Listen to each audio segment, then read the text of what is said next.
Aduh, ini kita baru selesai dari pulang beraktivitas pada hari ini. Mobil udah kotor banget begini, kita pengen cuci, tapi karena musim hujan, kita nggak mau cuci di cuci steam, cuci langsung di garasi rumah kita. Kebetulan di samping kita udah ada dari Avensteam ya. Jadi Avensteam itu bisa home service ya sekarang ya. Jadi jelasin dong apa namanya home service Avensteam itu sistemnya gimana? Jadi kami ini melayani home service mobil sama motor. Jadi kami untuk sistemnya sendiri ada alat-alatnya, dari mesinnya sendiri pakai baterai, terus lap ininya juga, sabun-sabunnya juga kami punya. Jadi intinya bahan-bahannya, alat-alatnya itu yang dipakai guys, itu adalah alat-alat dan bahan-bahan khusus yang ramah terhadap lingkungan sekitaran rumah kalian.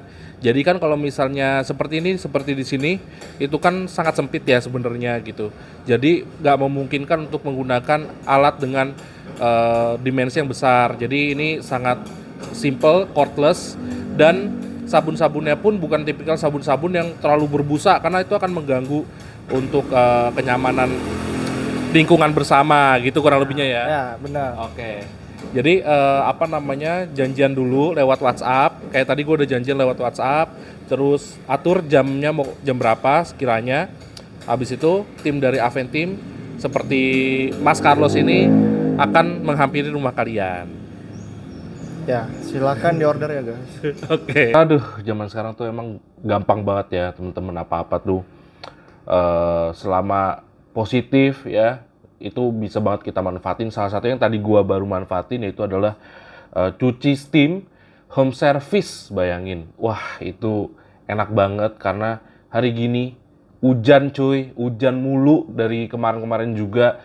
Tapi ada solusi yang solutif banget ya, yaitu adalah dengan nyuci di rumah, home service langsung di dalam rumah kita, di dalam carport kita, dalam garasi kita, secure, aman. Dan tadi cuciannya benar-benar kinclong, bersih, dan gua tuh kayak ini mobil gua, karena gini, gua kalau sama motor dipakai dikit nih gue cuci gitu, karena palingan gue pakai motor tuh seminggu sekali, seminggu dua kali, seminggu tiga kali, hitung jari. Karena kalau mobil itu benar-benar terus jalan, apalagi sekarang gue udah pakai mobil listrik kan, EV gitu. Jadi otomatis semakin digenjot lagi tuh mobil, semakin disiksa lagi, karena yang namanya EV nggak kenal ganjil genap, nggak kenal bensin, enak banget cuy ya kan. Jadi uang yang tadi bisa buat beli, yang biasanya buat beli bensin, bisa buat beli atau bisa buat hire jasa cuci steam. Dan lu tau gak sih harga cuci steam home service itu yang tadi gua hire itu cuman 100 ribu rupiah. Dia lagi ada promo dari 150 untuk mobil ukuran medium, karena mobil gua ukurannya medium itu 150, tapi lagi ada promo potong 50 ribu jadi 100 ribu. Bayangin, ya udah, jadi gua pilih untuk cuci aja lah ya. Nah, jadi gua kali ini mau membahas soal motor yang pernah dan masih gue milikin lagi di segmen disc bike. Jadi kita kembali lagi di segmen disc bike ya. Itu kan enak ya teman-teman ya, kalau lu misalnya bisa memanfaatkan teknologi secara positif. Hari gini pilihan services itu banyak banget. Jadi lu tinggal hire salah satunya. Terus lu bisa masih punya waktu untuk melakukan hal yang lebih produktif lainnya gitu, dibanding kayak tadi dibanding cuman cuci mobil gitu ya. Oke, nah jadi di segmen disc bike kali ini gue mau bahas motor apa sih? Nah, ini motor belum pernah kalian lihat, belum pernah kalian belum ada jejak digitalnya di YouTube ini gitu, channel YouTube ini, di channel YouTube ini. Dan motor ini sebenarnya masih fresh banget, bukan motor baru, tapi motor yang baru. Jadi bukan motor baru, tapi motor yang baru. Gimana tuh? Gitulah pokoknya ya. Semoga lu mengerti lah. Nah, jadi motor yang gue mau bahas ini adalah, gue namain dia tuh sebenarnya CB250X gitu ya. Tapi orang-orang tuh kalau biasanya tuh kalau udah bikin kayak beginian gitu ya, karena ini beberapa orang juga banyak yang bikin juga, itu adalah motor CB300X gitu. Nanti gue akan jelasin kenapa. Dan kenapa tadi gue bilang bikin, karena ini emang motor bikinan, motor custom gitu ya. Ini benar-benar motor custom teman-teman, bukan modifan lagi, ini udah custom.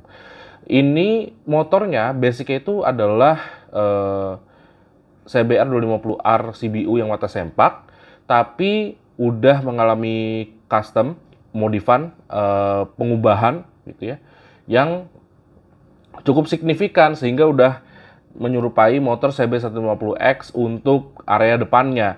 Tetapi area belakang tetap memiliki DNA dari CBR 250R yang dimana proporsinya jauh lebih mantap teman-teman. Nah, jadi motor gua ini itu kenapa dinamain CB250R? CB250X karena ya memang dia cc 250 cc.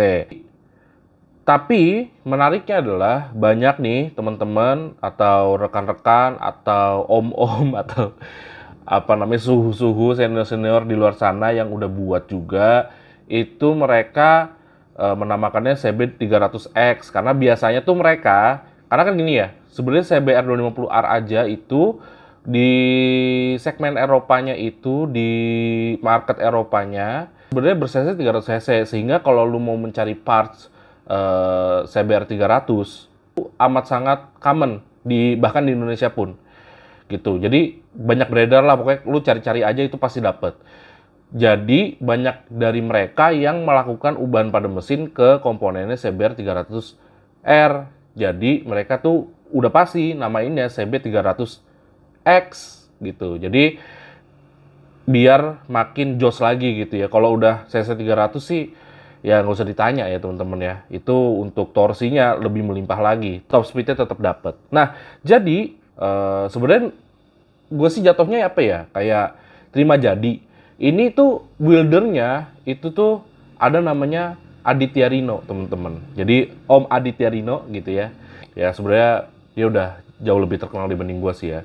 Cuman intinya adalah dia buildernya teman-teman. Jadi dia mastermindnya, dia buildernya. Dan gini loh, ketika kita ngomongin custom motor, itu kita memang ada spesialis juga gitu, kayak misalnya ini spesialis yang klasik, ini spesialis yang neo, ini spesialis yang tracker lah, apalah segala macam, you name it lah. Dan kalau Om Aditya Rino ini, dia itu spesialis CBR 250R. Dia punya barang-barang juga banyak di situ, limbah-limbahannya. Jadi lu bisa check out aja Instagramnya dia ada juga Instagram jualan, ntar gua mention juga. Si Om Aditya Rino ini, dia tuh amat sangat apik, orangnya tuh amat sangat presisi, apik. Sehingga gua juga nggak kaget ya ketika melihat hasilnya tuh bagus banget teman-teman. Ini motor tuh memuaskan banget teman-teman. Karena apa? Posisi riding, gue udah cerita tuh di video episode yang lalu, yang episode pertama, itu gue udah jelasin tuh, CB150X itu adalah motor paling nyaman, motor tegak paling nyaman ya. Udah pasti dong kalau lu misalnya memodifikasi motor CBR 250R, yang dimana gue harus bilang juga, motor CBR 250R itu adalah motor ternyaman untuk kelas sport, gitu ya. Itu paling nyaman teman-teman, sport fairing ya. Dibanding Ninja, bahkan Ninja 250 Fi menurut gue masih lebih nyaman si CBR 250R gitu. Jadi lu bayangin aja, ketika CBR 250R yang notabene nyaman ketemu sama CB 150X yang lebih nyaman lagi karena dia tegak. Jadinya apa? Nyaman banget. Nyaris perfect beneran. Di sini pakai joknya PM Auto yang 2 layer gitu ya, latex. Terus juga posisinya tuh udah disesuaikan juga sama gua. Intinya penyesuaian-penyesuaiannya itu juga mempengaruhi, tetapi intinya adalah defaultnya itu sebenarnya udah cukup oke. Dan surprisingly, panas mesin juga masih bisa ditoleransi. Jadi ini amat sangat sesuatu hal yang gokil menurut gua gitu. Surprisingly juga gitu ya, untuk body itu jadi lebih keker, lebih terlihat padat karena juga didukung dari dimensi mesin yang juga jauh dibandingin sama CB150X. Karena nih sekali lagi 250R itu menghasilkan perfection yang luar biasa ketika dikawinin gitu loh. Antara CB150X ke CBR250R itu perfection yang luar biasa gitu. Suspensi juga pastinya jauh lebih oke tuh ya, karena kan settingan suspensi untuk motor CBR250R itu pasti jauh lebih advance dibandingkan dengan CB150X. Dikawinkan dengan suspensi depan yang menggunakan original CB150X itu perfection juga. Makanya kan gue bilang ini tuh susah sih nyari celahnya tuh susah. Emang kalau misalnya motor custom ya itu tuh ya sesuai keinginan kita, sesuai apa yang kita harapkan. Jadi ya susah nyari celahnya. Mungkin orang lain bisa menilai begini begitu, cuman bagi kita enggak. Ini udah kita yang atur, ini kita yang pokoknya ini settingan kita lah, udah oke. Kelemahannya apa dong gitu ya? Kelemahannya itu palingan ketika harus ganti spare part.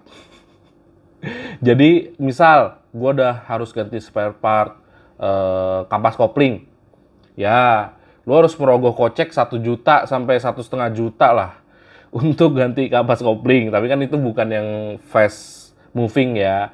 Terus habis itu juga kalau misalnya lu mau nyari onder deal-nya juga tuh perlu waktu, perlu research, perlu tenaga, perlu emosi ya kan. Itu juga harus dipikirin gitu. Karena ini kan motor CBU gitu, bukan motor yang CKD. Nah, terus habis itu secara bahan bakar, konsumsi BBM udah pasti jauh lebih boros lah dibanding CB150X. Jadi bagi yang suka touring ya harus siap gitu kan. Sama ya jadinya karena ini pakai speedometer CB150X, dia tuh jadinya nggak ada ininya, apa indikator giginya itu nggak fungsi, dia cuma indikator netral aja. Karena kan CBR250R memang belum ada indikator gigi gitu. Jadi belum, kata Om Rino tuh belum dapet si ininya, belum dapet si alatnya itu. Kalaupun ada itu harus inden gitu, dan itu perlu waktu dan perlu uang juga. Jadi menurut gue ya udah nggak apa-apa lah gitu aja dulu gitu. Terus kelemahannya apa lagi ya? Kelemahannya itu mungkin ada di perkabelan, karena kan ini motor CBR250R yang dimana tadinya nih punya baju tuh yang nggak setengah-setengah kan gitu, yang benar-benar tertutup sama fairing-fairingnya. Dan sekali lagi ya, untuk sensor-sensor dan juga kabel-kabel di motor 250 itu pasti jauh lebih complicated dibandingkan dengan motor 150 cc. Otomatis ketika udah jadi begini nih gitu kan, otomatis agak sedikit berantakan. Tetapi lagi-lagi Om Rino nih, Om Aditya Rino emang good job sih, emang keren banget dia ya, bisa senit itu, se-clean itu gitu loh. Jadi emang keren sih gitu ya. Anyway, apakah motor ini gue rekomendasikan?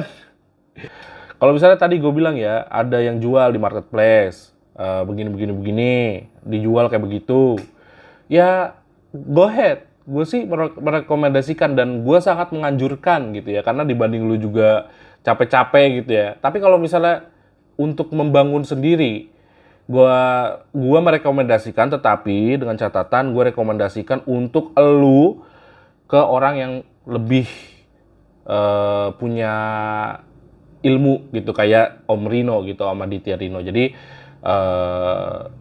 itu sih kalau gue ditanya rekomendasi apa enggak. Kalau lu nggak mau keluar budget banyak, gue tetap rekomendasiin, tetapi lu harus tahu step by stepnya, mana yang harus lu lakuin terlebih dahulu. Apakah perubahan shock depan, apakah kaki-kaki depan, perubahan jalur stangnya, perubahan stangnya, itu lo harus perhatiin gitu ya.